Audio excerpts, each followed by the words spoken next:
বাংলাদেশের বিভিন্ন অঞ্চলে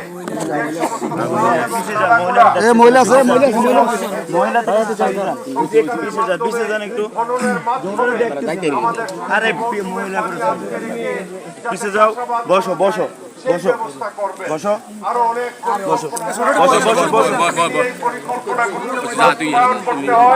তাহলে তাকে সরকার গঠন করতে হবে।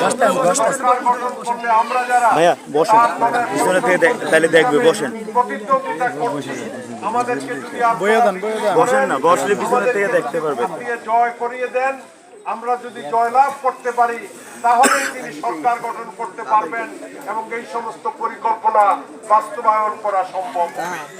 আমার মা বোনদের কর্মসংস্থানের জন্য তিনি আরো অন্য অনেক পরিকল্পনা নিয়েছেন। তিনি বিভিন্ন স্কুল কলেজ এবং বিভিন্ন স্থানে বিভিন্ন রকম ভাষা শিক্ষার জন্য ল্যাঙ্গুয়েজ স্কুল কোর্স চালু করার পরিকল্পনা নিয়েছেন।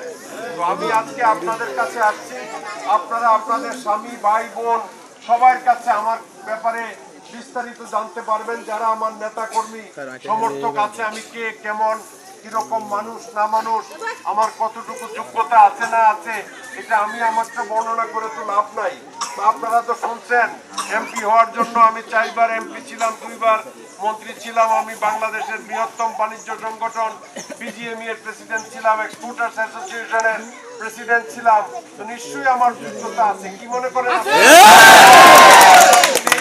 তুলনামূলকভাবে অন্যান্য যারা প্রতিদ্বন্দ্বিতা করছেন তাদের যে যোগ্য প্রার্থী মনে করেন, তাহলে 12 তারিখে সকালবেলায় তাহাজ্জুদের নামাজের পরে, ফজরের নামাজ পড়ে আপনারা ভোট কেন্দ্রে চলে যাবেন এবং ধানের শীষে ভোট দিবেন।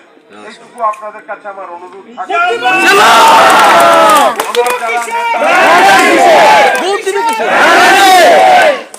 আমার যারা যুবক নেতা কর্মী আছে, ছাত্র নেতা কর্মী আছে, আপনাদের কাছে আমার আহ্বান থাকবে, আপনারা ভোট দেওয়ার শুরু থেকে কেন্দ্রে থাকবেন